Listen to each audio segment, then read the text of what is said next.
বন্ধুরা ভাত খাবো।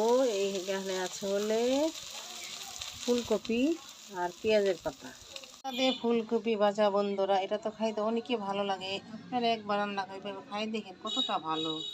গরম গরম ভাতের সাথে ডিমটা আমরা 16 রকম করে ভাজি করবো। ডিমটা ভাজে নিতেছি, তারপরে কীভাবে রান্না করি দেখেন। সিদ্ধ করে ভাজা নিচ্ছি, এরপরে পেঁয়াজটা ভাজা ভাজা করে নিলাম, কাঁচামরিচ দিয়ে দিলাম, এরপরে দিয়ে দিলাম একটু হলুদের গুঁড়া, একটু ধনিয়ার গুঁড়া। এগুলো ভাজা ভাজা করে ডিমগুলা দিয়ে দেবো, তারপরে নামে নেব। হয়ে গেলো আমার পেঁয়াজ দিয়ে ডিম ভাজি। আজকে দুপুরে আমরা এগুলোই খাবো। দুপুরের খাবার এগুলাই, ভাজি আর ডিম ভাজাটা। দুপুরে ভাত খাবো এগুলো দিয়ে। হয়ে গেলে কতটা সহজে আমার ডিমের ভাজির ঝোল। এবার হয়ে গেলে নামাই নিব। ভাজির তরকারিটা আমার হয়ে গেল, এবার নামাই নিব। কতটা সুন্দর হয়েছে দেখেন, কালারফুল হয়েছে কতটা। ধনিয়া পাতাটা দিয়ে দিছে, এবার নামিয়ে নেব। হয়ে গেলো ফুলকপি দিয়ে পেঁয়াজ পাতা দিয়ে ভাজা, তার সাথে হলে গরম গরম ডিমের